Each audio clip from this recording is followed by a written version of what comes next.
Hello everyone, welcome to the online classes of biology for class 12th. Today we'll take up chapter 16, environmental issues, and we will discuss air pollution and water pollution in this session.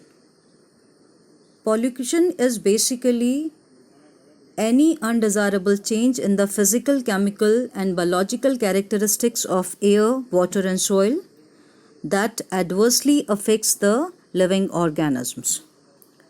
Now about the pollutants, the agents that cause pollution.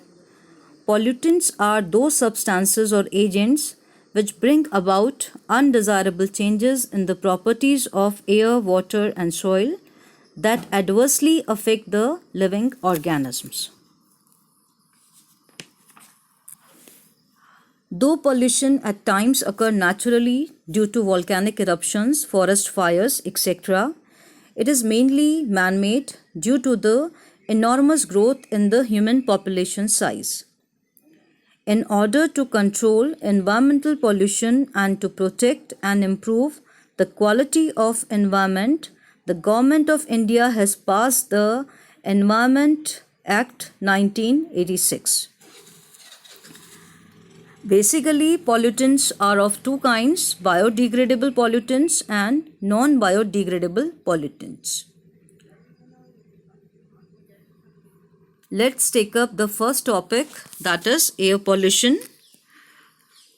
We are dependent on air for our survival. Air pollutants cause injury to all living organisms. Any kind of undesirable change in physical, chemical or biological characteristics is called air pollution. Now the image is showing how the air pollution is affecting the environment. Now the causes of air pollution. Air pollutants can be solid, liquid or gaseous.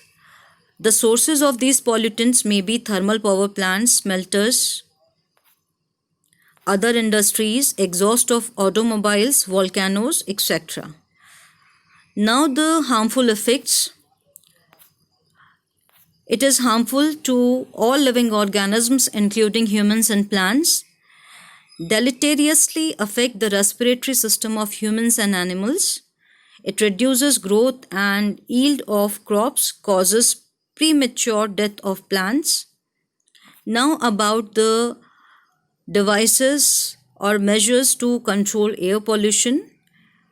Use of electrostatic precipitator can remove 99% particulate matter from exhaust from a thermal power plant.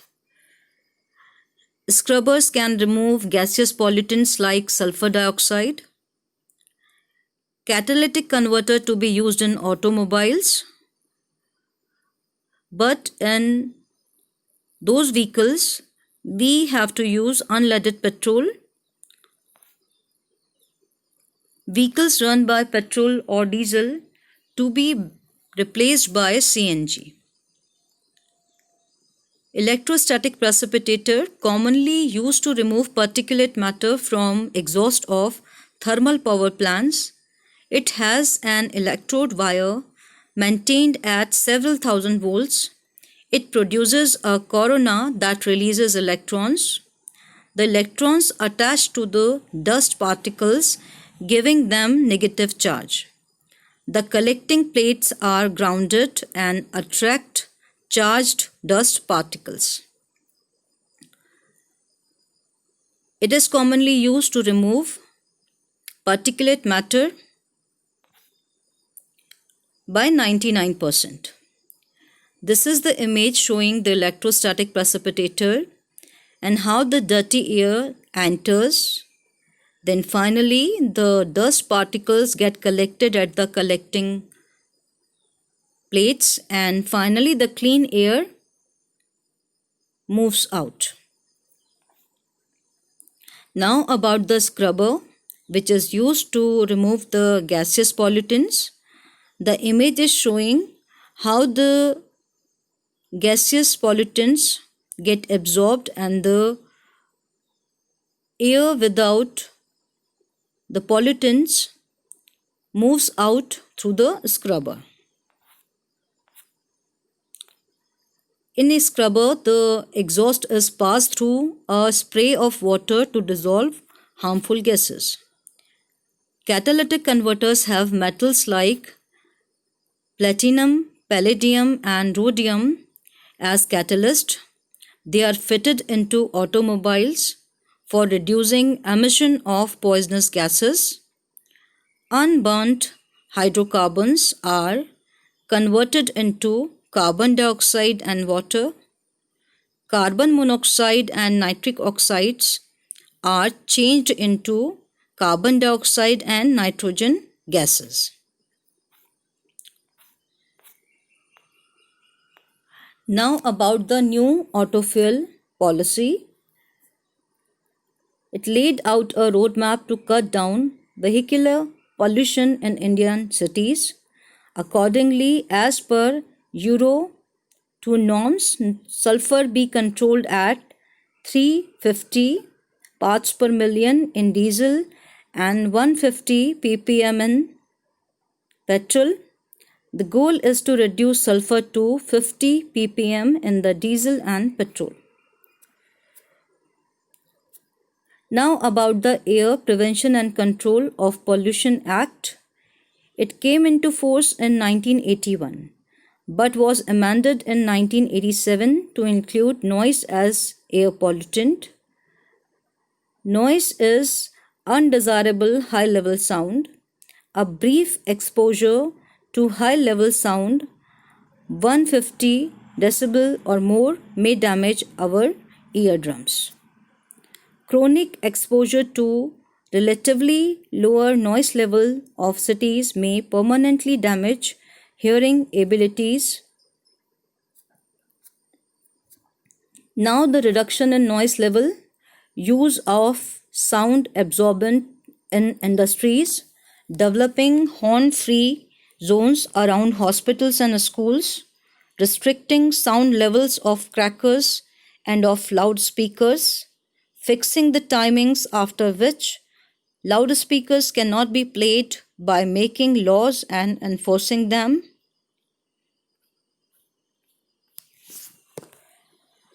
Now about water pollution and its control.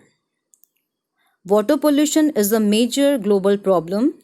It has been suggested that it is the leading worldwide cause of deaths and diseases. In addition to the acute problems of water pollution in developing countries, industrialized countries continue to struggle with pollution problems as well.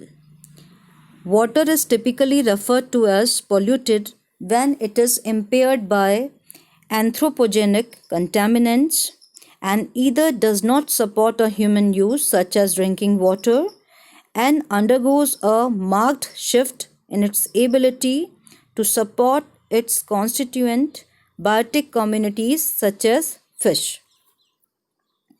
Now the categories. Source of surface water pollution are generally grouped into two categories based on their origin: point water source pollution and non-point source water pollution. Point source water pollution refers to contaminants that enter a waterway from a single identifiable source such as pipe or ditch, includes discharges from a sewage treatment plant, a factory, or a city storm drain. Non-point source pollution refers to diffuse contamination that does not originate from a single discrete source. NPS pollution is often the cumulative effect of small amounts of contaminants gathered from a large area. Common example is leaching out of nitrogen compounds from the fertilized fields. Now about the causes of water pollution. Contaminants leading to water pollution are chemicals, pathogens, physical or sensory changes. that is due to these chemicals or pathogens.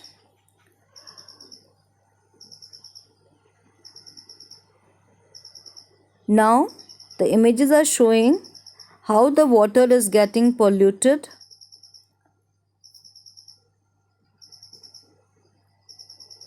Now about the contaminants, it may include organic and inorganic substances. Organic contaminants include detergents, pesticides, disinfection byproducts, plant debris, etc. While the inorganic contaminants include industrial discharge, fertilizers, heavy metals, silt, etc. Now the image is showing biomagnification, how the chemicals, when they enter the food chain, they keep on increasing at each level.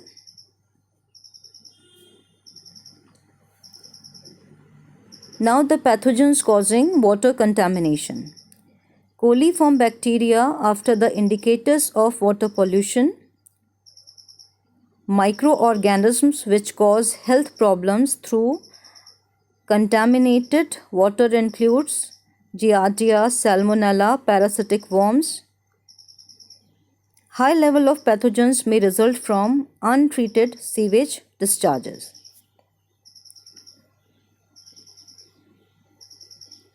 Now eutrophication. It is the addition of artificial or natural substances such as nitrates and phosphates through fertilizers or sewage to an aquatic system. It can be natural or man-caused. Causes increase in biomass of phytoplankton, depleted dissolved oxygen, increased incidences of fish kills, etc. Now about the thermal pollution. Rise or fall in the temperature of a natural body of water caused by human influence. It results in a change in the physical properties of water. Example, use of water as coolant in power plants and industrial manufacturers. Elevated water temperature decreases oxygen level and ecosystem composition. Now, how to control water pollution? Control water pollution in your home by using non-toxic soaps, detergents and cleaning products. Protect groundwater, which is critical for drinking water, irrigation systems and natural ecosystems. Prevent polluted runoff and soil erosion. So, today we have discussed air pollution, water pollution and their causing factors and the prevention. Hope the topic is clear to you. Thank you for the patient listening. Take care.